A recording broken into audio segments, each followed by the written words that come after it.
Oh, welcome to Scouting Synopsis. With me, as always, Chris, the MLS card guy. And today we're going to top Dupe, the Philadelphia Union. They love to play in finals, but they also love losing them. But we As have a does the special whole guest. city of Philadelphia, by the way. Yeah. Yes, it does. None of the Philly Hmm. teams. Y'all love getting to the final, but you won't get it done when it matters. But to break it all down for you to share their ups and downs, we have So Rare Deke. You can find him on Play Sharper, Who Scored YouTube, you name it, and also released a massive 112 MLS target for 2024 video on YouTube. So check that out. We have all the details. Welcome back to So Rare in the States. Hey, thanks for having me. Appreciate it. Love talking Philly. Love talking not, winning things, and let's go from there. Can we just Dude. start with the sign behind you there? Because obviously we have our signs, but that's pretty badass back there. That's a Christmas gift for my wife. Wow. Unbelievable. It looks better in person. Like on camera, it gives a little bit of a glare, but like, Yeah. oof.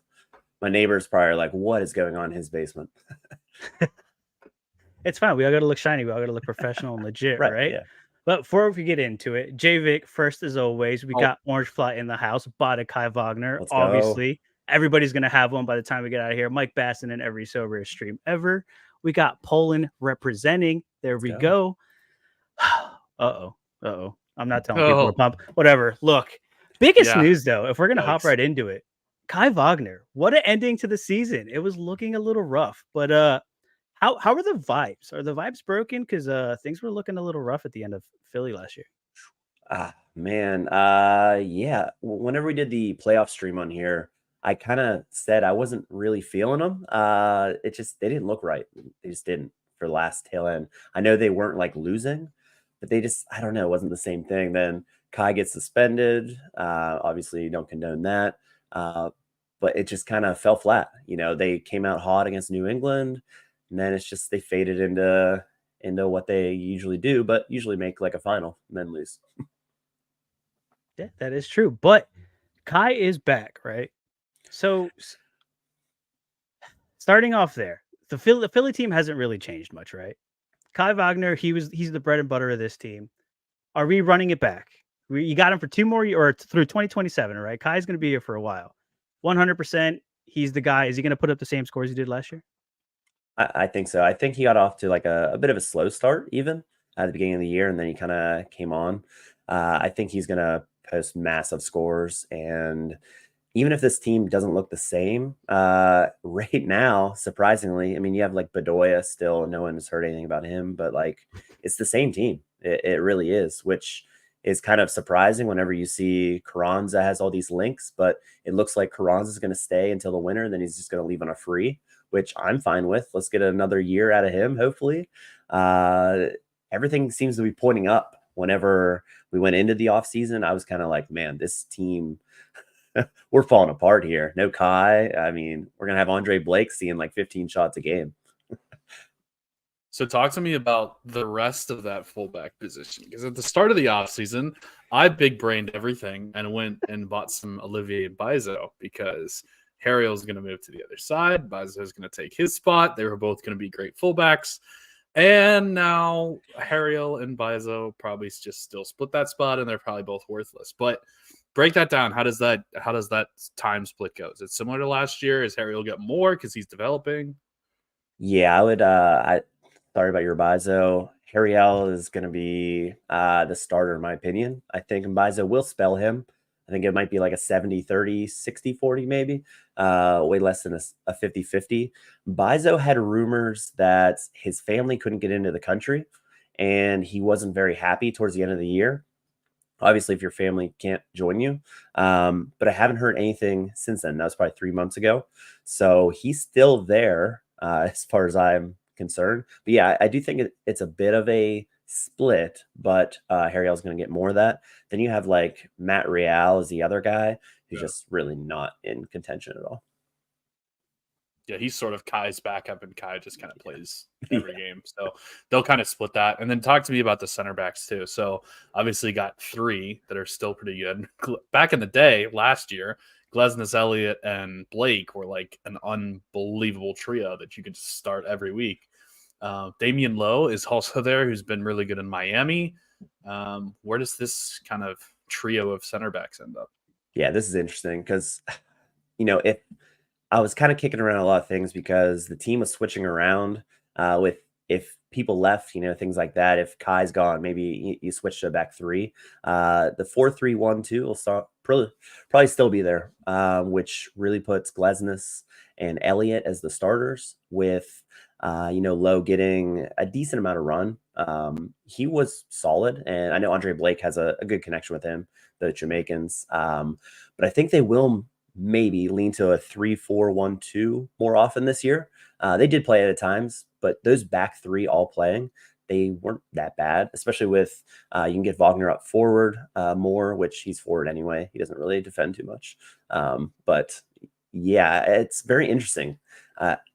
At the tail end of the year, it was like Lowe is getting some serious run with Glesnes being out. And I would think, Glesnes is just a huge part of this Philly team. So I don't think he's going to lose his spot. Elliott, huge part of the Philly team. I think Lowe's played himself into more game time. And especially with you have all these competitions, there's going to be spots where you're rotating, which isn't great for owners.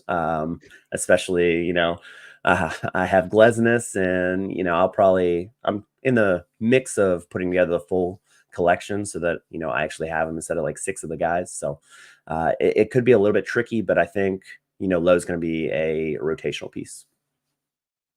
And you brought up the defensive stack. I kind of want to bring something up because Andre Blake, what's his situation going to be this summer with so many kind of international tournaments going around? Is he going to leave, and then who's going to take that spot behind him? No one at the moment. Yeah, Joe Bendick's gone, so their situation. They drafted a keeper, but like it's Holden Trent, and they said he's going to be a third stringer. They need to sign a backup, so whoever they sign as the backup could be a worthy flyer, especially whenever that comes around if you're looking to flip, but we just don't know who that is. The goalie they got was a Francesco Montal, and he has a chance to make the team over Holden Trent, but other than that, no real beat on that. That's what we love to hear. No handcuff for you. You get Blake and you hope for the best, but regardless, that stack should smash regardless. So if Blake goes down, something happens. Like, is it just like say we get out of the transfer window and Blake goes down? Like, they just have to have somebody else at that point, or they're just going to roll with a third string keeper. Boy, I don't know. The backup market, there's some decent keepers out there that you could get for a backup. But like, yeah, you don't feel good about that because he is the heart and soul of this team, and you're one injury away. And he got hurt last year. That one, it was very right. How long is he going to be out? And you see what Joe Bendick was. Joe Bendick, obviously from Orlando. He's just not what you're looking for. Oh, it's great if you don't have him and you're playing Philly. Luckily enough, when I went up to Philly for away, it was during that time, and we got a nice little Bendick performance, and we got the dub in Philly, which is a great stadium, by the way. I do have to say, Superior Park is incredible. One of the best, for sure. There's nothing better. I took my first Sons of Ben game in last year, and it was electric. There's a family that tried to come. They told people to sit down in front of them, and it didn't go very well. But you got to know what you're signing up for. It literally says on the seat there on the ticket, no sitting whatsoever, which obviously your sports section. But it was a lot of fun. Oh, if I've learned anything, no matter how many signs you put up, no matter how many times you tell people, and how many times you put it in their face, it's even emailed out with a ticket nowadays. Right. And they're still just like, what is this? Why? Put that flag away. Yeah. Oh, man, I love it. But look, this Philly team is fun, right? Talk to me about the midfield, because we've been talking about all this time where Philly and their academy, I don't know what's in the water up there. Okay, there's something in the Delaware, but like their academy product, they just keep busting these kids out. Leon Flock, Quinn Sullivan. You have Jack McGlynn. How did I forget? That's the good one. Jack McGlynn. Are any of these kids, do you see any of these guys leaving? I know it's early in the off season, but do you see any of them leaving? What's kind of their situation in this rotation of youngins? Yeah, Jack McGlynn would be your guy that would leave. He does have links to Europe. I honestly think, man, he's like one season away. I think if he got a more first team experience, not just selfishly from a Philly fan, but I think it would help his development a ton. But he is on the radar of a lot of, top clubs or secondary clubs, top leagues. He's my favorite out of the bunch. I currently don't own a McGlynn, and he's the guy that I'm trying to get for my rare collection. He's the guy that I feel like I deem to have. In terms of Gazdag, we're not talking about a youngster, but did you guys see the rumor? I don't know if it was real or not. It couldn't be. Did you see the rumor? I saw on it. Gazdag? What was it? I like kind of passed it, and I was like, I'm not even gonna bother with this. I'll talk to Deke about it later. Open to loan to Sheffield Wednesday. Why would the club ever do that? But again, didn't know the source, so I didn't take anything into it. But I was like, what are we doing here? But there's been rumors around him for a while, though, right? There's always kind of like that in the back, like, he's gonna go, he's not. Yeah. I think he's happy in Philly. I'm not too worried about him leaving. And even if he did, I feel like McGlynn could even play that attacking position, or, like Flock is there to step in as a guy that's maybe not a starter right now. But that midfield, the defensive Jose Martinez, he's just an engine that will get a yellow card every game probably. But he plays with intensity. He's like that heart. Whenever he's out, the team looks differently. That's for sure. The right central spot is kind of a toss-up. Jesus Buena makes sense as a starter. Yes, let's go. Long live. He makes sense as a starter. He was good at times. I wasn't completely sold on him, but he swayed me a little bit with some of his form. He is on some sets as well whenever he plays, which is interesting. But it's going to be him and Leon Flock coming back from injury. He was out for like ever, it seemed like. But he's young. So be interesting how that kind of shapes up. Excuse me. So assuming they go back to the diamond, which you mentioned that they might go to a back three. If they go back to the diamond, though, you think it's McGlynn and one of Flock or Bueno as the two outsides, Martinez at the base, and Gazdag up top. I do. Yeah. Okay. Yeah, that kind of, I feel like that's pretty set in stone, other than that Bueno Flock position. And then Quinn Sullivan would be off the bench, I guess. Yep. And Man, then, you'd think his position, he's been playing as like a striker, as like the substitute striker with Donovan coming on. But I would like to see him get like, a Gazdag role every once in a while type of thing. What are they going to do with Joaquin Torres? Because he came out, I remember early in the season, he came in, he looked really good. It was like, oh man, like he's going to come. He's just like dribbling between people and he looked really cool. And then he just never saw the pitch again. Yeah, he's like that super sub guy that they don't trust to start. Let's see, he started 7 times last year, but it just seems like he wasn't really a part of the team. He was good in Montreal. I mean, if you kind of think back, he was a good player. So I think they wanted him as like a spark plug type of player off the bench, but I just don't see him in a starting role. Yeah, I bought some on the flip after Montreal, and clearly they didn't work out. So we have Carranza, we have Ure, right, as the forwards. What is this team at? Like, what do we need? What are we trying to get in the off season, assuming no one leaves? Who gets replaced? Yeah, it's like everyone's holding. It just, there's not like a change, but if you look at that team at the tail end of the season, I know Glesnes wasn't a part of that. Kai was suspended, but like you feel like something has to happen. Like you can't just not pick up anyone. And that's why I think the actual last window is where that could make that difference. So Ty Baribo, not sure how you say it. Jonathan is the Israel expert, and he was on that. I think I'm almost positive he actually gave that scoop that there's a transfer happening there. I'm interested to see what he does. With Curtin, he kind of just gets everybody involved, and you have to kind of learn the system and be around it. So Baribo wasn't even really in there. But I think he's going to get a bigger role. So he's a guy that I think will have a bigger role. Mikel Ure was not great, to say the least. I think he left a lot to be, especially if like Carranza was on the way out. It was like, man, could we get 2 different strikers that are new? But yeah, tricky. I think it's still going to be Carranza and Ura, but I think that Ty Baribo is kind of pushing Ura a little bit, and Ura's contract is not very friendly.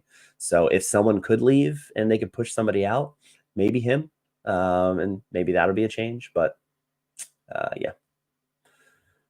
What do you want to see though? Like, we know like what we think is going to happen, but like, what would you, as a Philly fan, as the city of Philly, what would be the one thing that makes you go, "Oh, we're back"? Like this is the year we're running it back. Yeah. To be honest, I don't have really those kind of, are we going to get one guy to push us over the edge? If you look at the entire MLS, you see these like rumors and stuff. You're like, man, they got better. They got better. Who's going to beat Miami? I know it's sore subject, but yeah, it's not ideal. If they could get better, it's just like they have solid guys at every spot. I'll completely say that. Maybe a central mid guy that's not Jesus Bueno. I think if you upgraded that position to really have, I know Bedoya was old, but like he brought a lot to the team, as a leader on the field, that matters. type of thing. That does matter.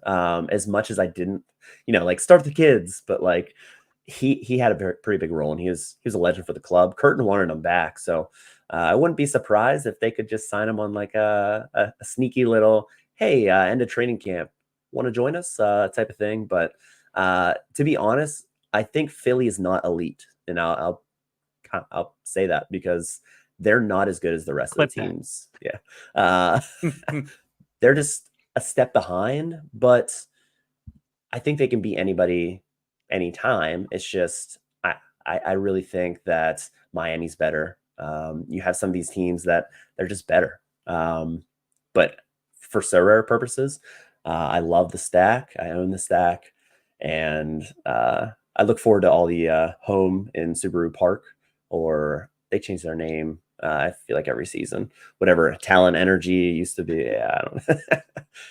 So whoever has the money. Yeah, exactly. Whoever's going to pay them the most. Yeah, no, I 100% agree with you, and I'm glad you kind of brought that up. It's like Philly is just so solid. So they're going to be very consistent over the course of the year, and they're probably going to finish like decently high in the table. But that doesn't necessarily mean they're great, if that makes sense. Like I think a lot of other teams are going to have to figure things out. For example, Atlanta is going to have to figure out a lot of things, especially if Almada leaves. But like high-end potential in a one-off playoff game, Atlanta's got more potential than Philly does, just flat out. Columbus, same way. Miami, same way. Potentially, Orlando. I mean, there's tons of I don't know. Orlando's more in that solid category. I'll take it. But yeah, I think you hit it right on the head. Like this is going to be a very consistent team, and for Sorare purposes, this is going to score really, really well. I think, even if real life they're not going to have as high a ceiling as some other teams would. Yeah. So I kind of want to go back to Bob had a question a little while ago, and I was about to go there. We have so many people in the chat. Shout out to everybody. We got questions. We'll get to it. All right. Take it away. Cap 240, yep. Cap 240, Bob, you're a legend. Best capped options from Philly. So if you're looking for the Philly forward, can you pop up those L15 so I don't blow it? At forward, Carranza, as far as 53, is really solid. I know it's not under that 50 kind of thing, but he didn't play a bunch of games too, so he could have a little bit of leeway there. Ura, he just doesn't put up any AA, and Carranza's AA is pretty much from getting shots on goal, which he gets a ton of. So at forward, I would 100% go Carranza. At the midfield, there are some sneaky kind of Jesus Bueno at 39, but again, he's not locked in as a starter. But if he is the starter and he can win out that position, that's big. Gosdog at 47, he is just a solid guy. He 16 of 16 on pens or something ridiculous. He will not get that many pens this year. He just can't. It's just pen dog. Yeah. Again, Jack McGlynn, 55 is a little high for him, plus his price is a little bit higher than you'd really want. Jose Martinez could be interesting. You see there 53, but he again missed a bunch of games as well. He has enough yellow cards to bring his score down, and sitting out enough games that it is there. But there's not really a midfielder there that you absolutely love as a cap guy. What do you think about like Quinn Sullivan kind of coming off the bench? Because like if he scores, he's going to have 60 plus, and he's on the 37. You know? Yeah, I mean, he has the most upside on this entire team as far as real life potential. He's kind of the guy that, you know, the other guys that have already left, the Aaronsons, even Paxton. Paxton left too early, in my opinion, but he's kind of on that same trajectory, playing with the U.S. under-20s World Cup, that kind of trajectory where he could see a pretty big boost, and it's, you never know when it's going to be. Yeah, that 37, very cap friendly, and especially somebody goes down, injuries happen, and he steps into a starting role. He doesn't put up the best AA, but he could do it. He could be pretty solid. I'm going to put you on the spot. Who has a better career, Quinn Sullivan or Caven Sullivan? Oh, Caven's is the younger brother. Yep. For those who don't know, Caven is the younger brother and is super hyped, and a lot of people love his potential. What is he, like 13, 14, somewhere in that neighborhood? He's getting close to signing though, right? You're right. He's got to be close. He was on that group that Philly under whatever team it was that played like Real Madrid in that crazy like tournament. Real was there. Some of the top clubs. What's that called? Yeah, it's down here in Florida. It's in Bradenton. It's the Adidas tournament, isn't it? It's the Generation. Yeah, I was going to say, is it Generation Adidas? Yeah, pretty sure it's Generation Adidas. Yeah, I couldn't think of what it was, but him and the team are dominant, which was kind of crazy to see with some of those teams. And it's kind of crazy because, I mean, yeah, they've been putting out crazy people that are just like, you know, young stud after young stud, but it's kind of out of nowhere. I mean, the academy's great. They do a great job, but it's not like, I don't know, Philadelphia is a big area, but I don't know. It's just crazy. You got Pulisic came out of like Hershey area, which is not too far from there too. So there's a lot of talent from that area. Tyler Adams, Zach Steffen, are all from that area too. It's crazy. Yeah. While we're talking about the kids, our friend from Poland here has a full 2022 limited collection with multiple guys on level 20. Besides Jack McGlynn, obviously, plant your flag. Who's going to be the youngster that really breaks out this year? Even though they're all great. Yeah. Who's getting the headlines? Yeah, out of that collection, probably Quinn Sullivan off the bench. He has the most upside because it's tough with Philly because everyone says like they're a nailed-on starter. So it's like you're kind of like looking. They signed Nick Pariano or something like that, however you say it, from the kind of the academy. He's a homegrown guy. He's a attacking mid. He has some upside, but like 2 years down the line, not for this year.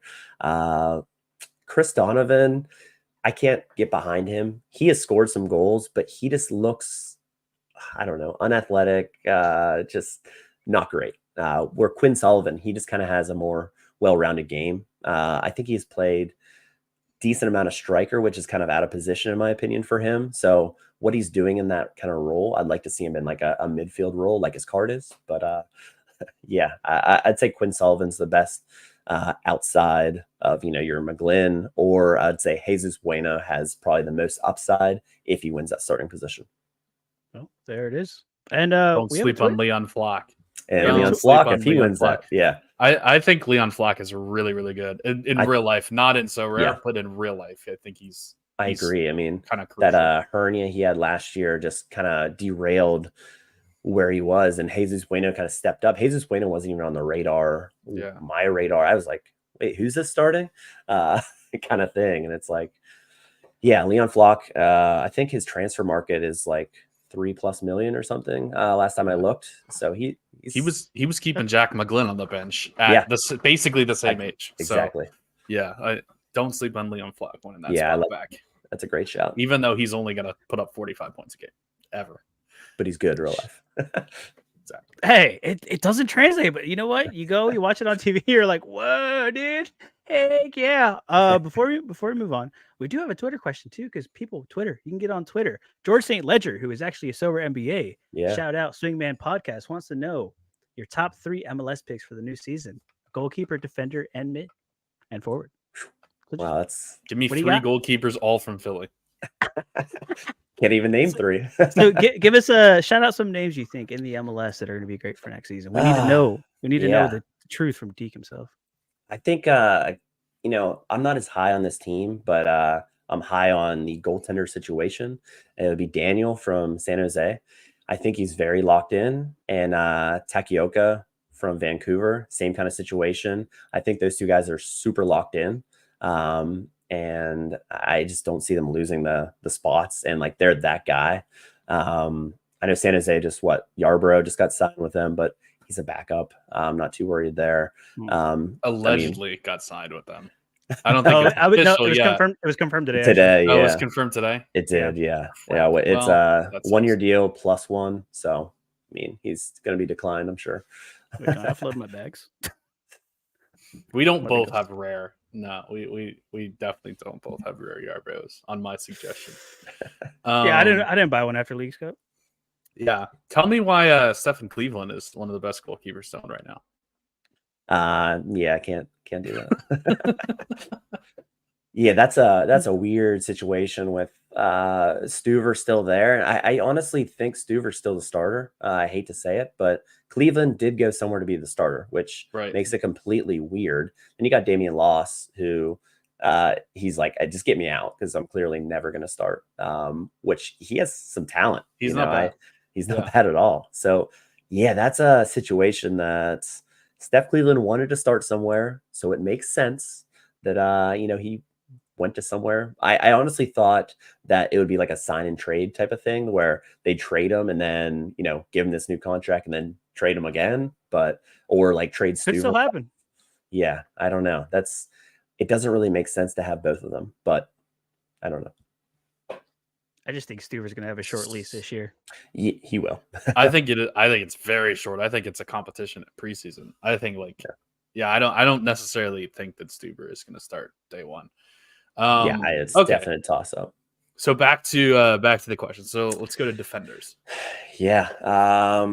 Let's see. If you don't say Kai Wagner, we're just ending the stream right now. Yeah. Who would you be? I mean, his L15's unplayable and capped. Was it a capped question or was it just total? Just in general, MLS. Okay. Yeah. So Kai, I mean, he has pretty much all sets that are being swung in. He just puts up crazy AA at times. Let's talk about Hollingshead. He was so good last year. Like the tail end. So good. He was so good. But that LAFC except for the final team, except for the final. That LAFC team looks like a corpse right now. So they have 4 starters, I feel like. It's kind of weird. Some of these guys moving off, like Palacios moving off. I'm just taking under 23. Tolkien's probably gone. You got a lot of guys moving. Walker Zimmerman could be interesting. My boy Barriel, he's gone. There's a lot of guys that are gone. So let's go back to Kamal Miller moving. Familiar coaching. Crepeau there. He could be interesting. I think he's a guy that can be really solid. I think Portland's going to look a lot different defensively, kind of everything. I think Evander's going to take a step if he doesn't move in the right direction. Second year in the MLS. So not to spoil one of my midfielders, but I do like Evander if he stays. And that's a big if. What about Miles Robinson? What do you think about him in Cincy? He should be good in Cincy. Yeah. That back line's going to still be solid. I can't believe they got him on a non-DP. I just can't believe that. Right? That's unbelievable. Miami. Yeah. It's like, hey, I'll come here and didn't he want the Walker Zimmerman contract? Wasn't he in that ballpark or something? Yeah. I think so. Well, apparently, I think I read something. I don't know how legit it was either, but I guess the offer just wasn't that high in Europe, and he made more money at Cincy from the offers he was getting. So he's like, screw it. Yeah. Like playing time, you get money. Who says no? Oh, Mike Baston makes something that I would absolutely love. Why not? Ooh, makes sense. Yeah. Why? Coming in hot. Yeah. Please whisper that into someone's ear so that we get him as a backup. So then you have him whenever Blake leaves. Oh, on a low L15, sign me up. There it is. There it is. That's why we do these. Getting the alpha right there. Oh yeah. Speaking into existence. All right, midfielders and forwards. Some recommendations for the MLS. I like Evander. I like Santi Moreno to kind of bounce back as well. He looked a lot better down towards the second half. Boy, he was horrible. There was like all those rumors about him not being happy. That whole club was a dumpster fire. He at was times. averaging like 32 yes as a starter. Like he- it was bad. it was so bad. He was And in he my did get significantly better at the end of the year. he was in my cap 240 like every time. So like that's an Yeah. under radar guy, and probably my favorite player in the league is Ricky Puig. He's just so fun to watch. I love him. Like he's just amazing. So that would be if you had one guy to just kind of stick behind as like a neutral supporter. Ricky Puig would be that guy, and now they have like Carlos Vela rumors. They're Can I just say I rebuilding, love that? but yeah, so they're much. rebuilding, but in a way that they're like getting all this youth, and then they're like, and Carlos Vela. Yeah, that's They got that would it's be a LA weird Galaxy. They one. got to do something. Yeah, Yeah, do make a something. splash, right? They've lost their Like- soul. Yeah, There would be a war in LA. Like there would literally be like there'd be like gang war. There'd be riots in the streets. just imagine that. Like the first LAFC home match, El Tráfico, him coming back, like that's must see. Sign me up, Apple TV. I'll pay the year. Just for Fly me that. out. Pay I'm the going out. year for I want to that. be there for that. Right? Yeah, that's just only in the MLS, right? All right, next sober meetup at when Carlos Vela goes to the Galaxy. That first El Yeah. Tráfico, we're all there. Count us in. Forward, if you want to, yeah. This guy Messi, he's pretty good. You know, low L15. He was decent at the end of last year, but I'd like to see him prove it a little bit more. I'm not Yeah. 100% sold on that guy. I think David Yeah. Goss theorem, second year in the MLS, he'll finally break out, Correct. Yeah. yeah. get a transfer to Europe, all that good stuff. What do you guys think about Cucho? Do you think he's gonna get that move, or is he like a summer away / year? See, watching him in MLS Cup final, I thought he was moving. It looked like a guy that was not coming back. Same with Aiden Morris, actually. Yeah, that's- But yeah, I didn't get the feeling that he thought he was coming back at that point. But like these things changed like very Uh-huh. quickly too. So Thiago you never Almada know. is not gone yet. They don't Right. have an offer How are yet. these people still here? I don't know. I'm just how's you're waiting Facundo on them. Torres still here? Yeah, he loves it.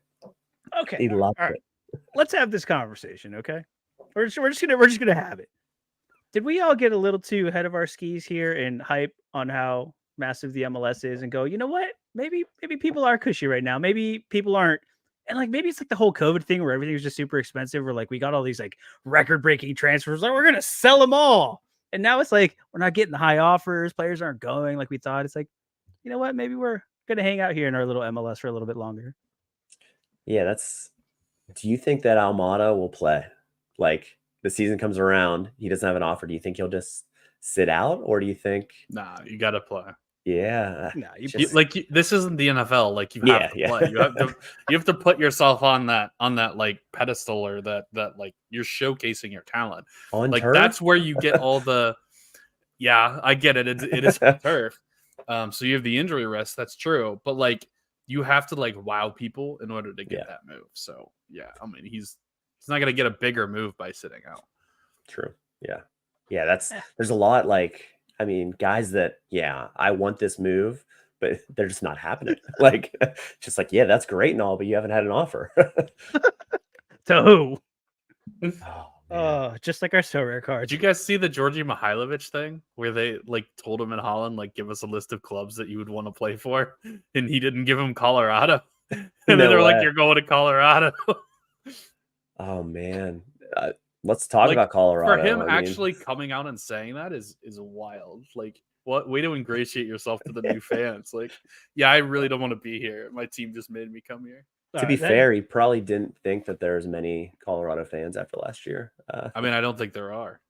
I If mean, there is one, please raise your hand. We'd like to introduce ourselves. isn't Fripp a because Colorado I was about to fan? say, where's Fripp? he's probably just from Colorado. I don't think he's Yeah, a Colorado probably. fan. Yeah, At this yeah, they don't point. Well, go. guess They don't what? go together.